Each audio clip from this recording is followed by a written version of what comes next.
Now we look at chapter 10, rotation of a rigid body about a fixed axis. So a rigid body is one that does not deform, its shape remains the same, and it's spinning about some axis, which could be anywhere, but the axis remains fixed while the object is spinning. So if we consider the rigid body like, for example, a disc, could be like a CD, or it could be like a wheel, and it would have a center, and we can use an x-axis here. We could possibly have a y-axis here. And let's say that we have an object that this thing is spinning, maybe counterclockwise about this axis. So it's a vertical axis here like this, and the thing is spinning about this axis.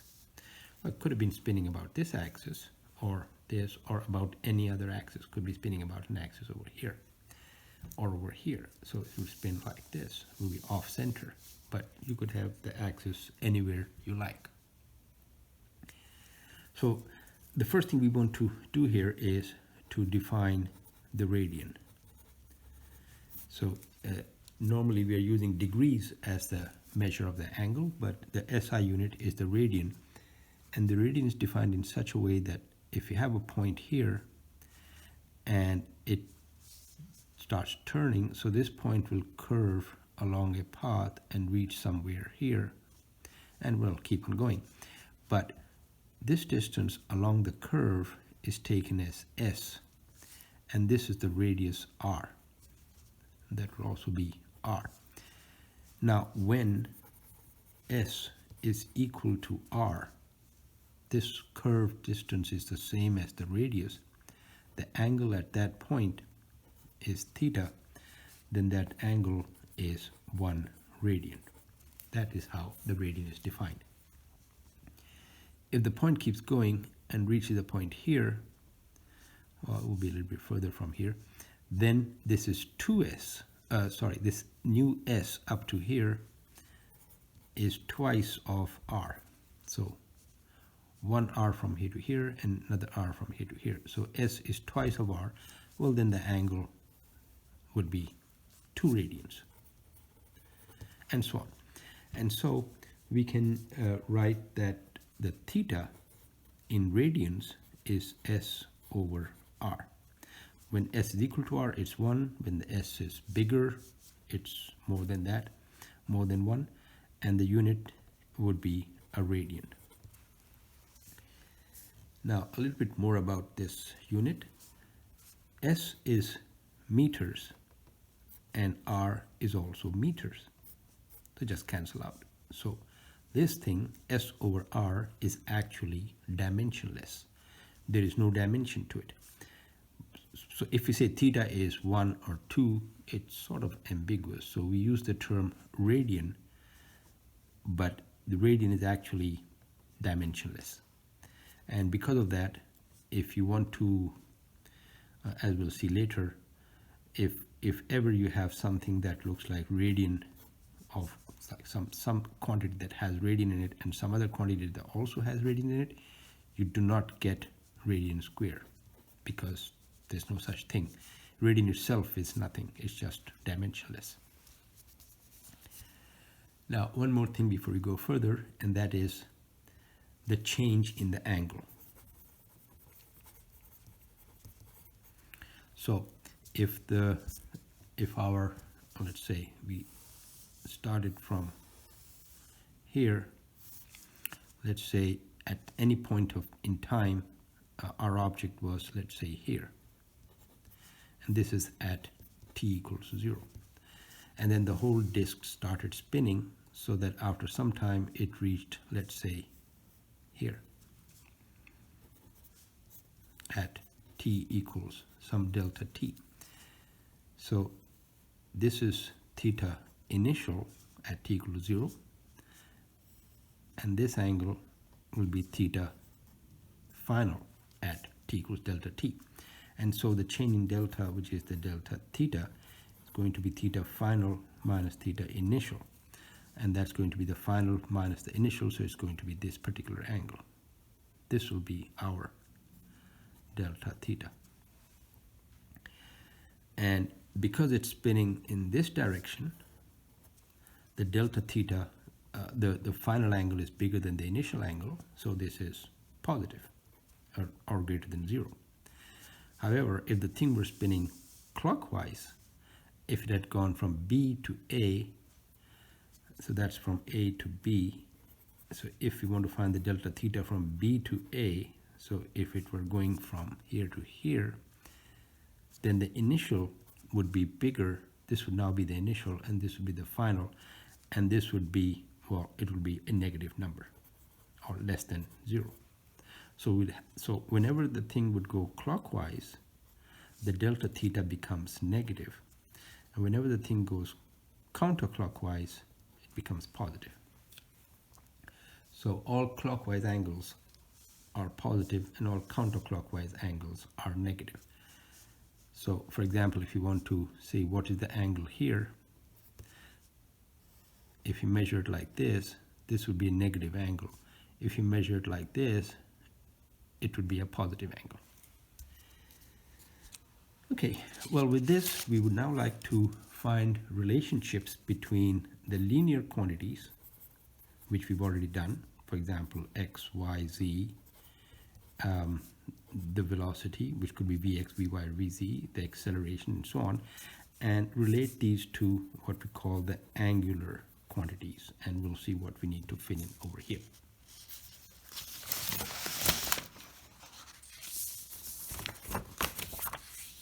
Okay. So I've already got this done here, and we will have the linear quantities in blue and the angular quantities in red. So the first thing we want to see is position. And what we're aiming for is the equations of motion. So the position in the linear case was written as an x or an xy, and the units were meters. In the angular sense, the position is theta.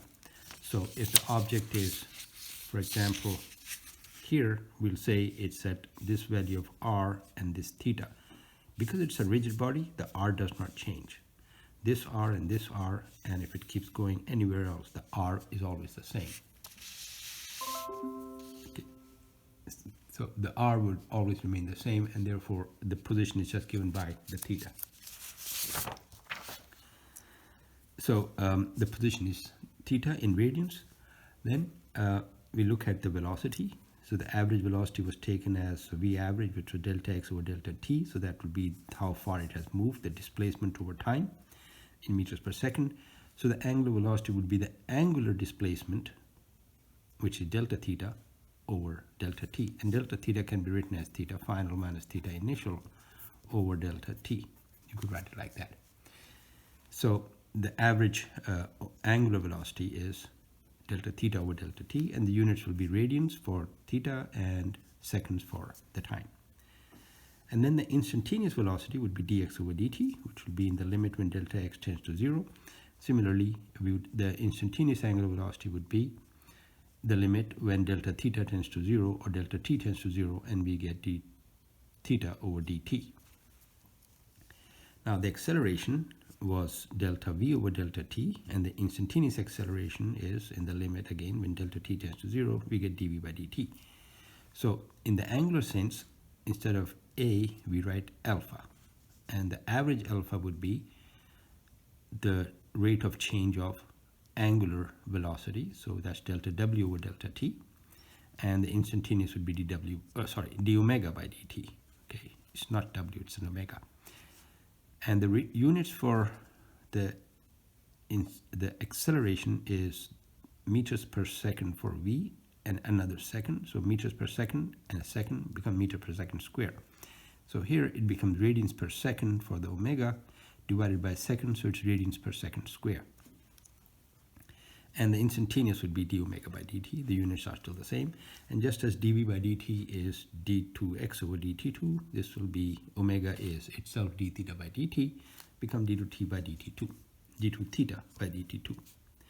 So we have the angular velocity, the angular acceleration, and the angular position, just as we had position, velocity, and acceleration. We will also have corresponding terms for force and kinetic energy and momentum and everything else. So if we see how we went from the linear to the angular, all we've done is we've replaced the x with a theta, v with an omega, and a with an alpha. And replacing those, we get the angular equations. And just remember, this is omega and not a w. Now, these are all vectors, and we should have written them actually like this, and these are also vectors having some direction. So what are the directions of the linear case? Well, we take the x, y, z coordinates, and z is out of the page. Anything towards the right is positive x, and anything to the left is negative x, upwards is positive y, and outwards is positive z. In the angular case, if we have this thing in the xy plane and that's spinning counterclockwise, so then it's positive. If it's spinning clockwise, it's negative.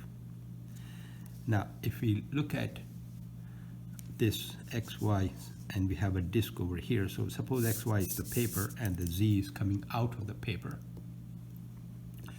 then, and we have a circle over here which could be a wheel, and it's spinning like this, okay, in a counterclockwise direction.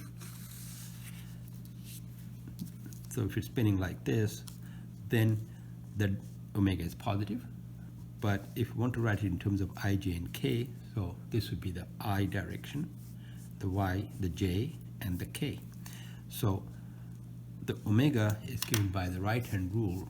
The fingers point in the direction of the movement. So the fingers will point curve like this, and the thumb will point in the direction of omega.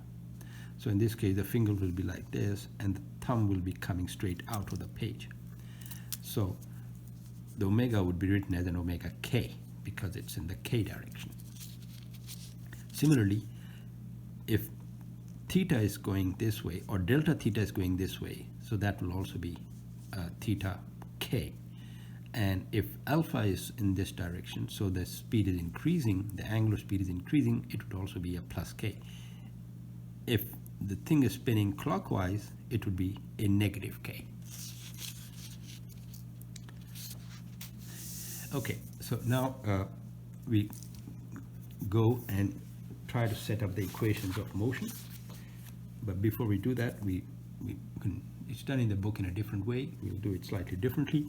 So let's say we go back to position, which is theta, which is s over r. Well, so we have from here s equals r theta. Now our speed or velocity was d theta over dt. So if we differentiate this, d over dt of s over r, the r is constant because it's a rigid body. So this becomes 1 over r ds over dt, and ds over dt is this linear velocity, 1 over r times v, and this is our omega. So omega is 1 over r v, and therefore v equals r omega. Now similarly, the angular acceleration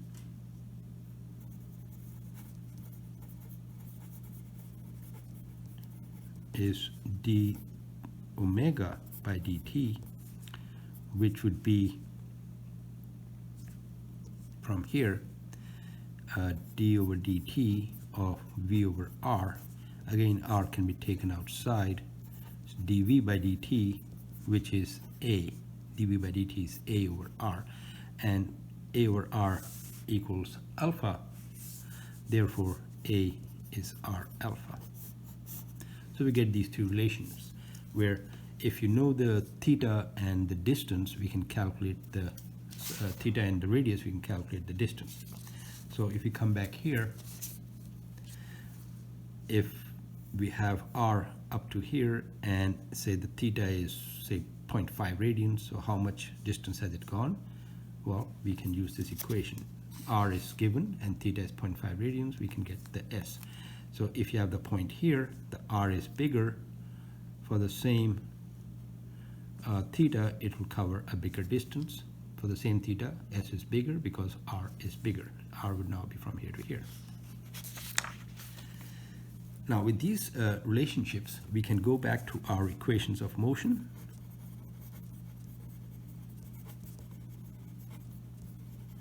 And the first is Vf equals Vi plus At. These are the linear equations. The V can be replaced with R omega. So Vf would become R omega final. V initial would be R omega initial. The R is not changing. And A is R alpha T. Now R being present in each and every term can simply be cancelled out, and we get omega final is omega initial plus alpha T. Okay, so we get the first of our angular equations of motion. Similarly, we get the other equations from x final equals x initial plus vi xt plus half a t square. By replacing x as theta is r theta, x as r theta, the r theta, and r omega and r alpha, all the r's will cancel, and we'll have theta final is theta initial plus omega initial t plus half alpha t square. That becomes the second equation of motion. And similarly, the third equation, which is Vf square, is Vi square plus 2a delta x, becomes omega final square equals omega initial square plus 2 alpha delta theta. So we have the three equations of motion, which are corresponding to the three equations that we had for the linear case. Okay.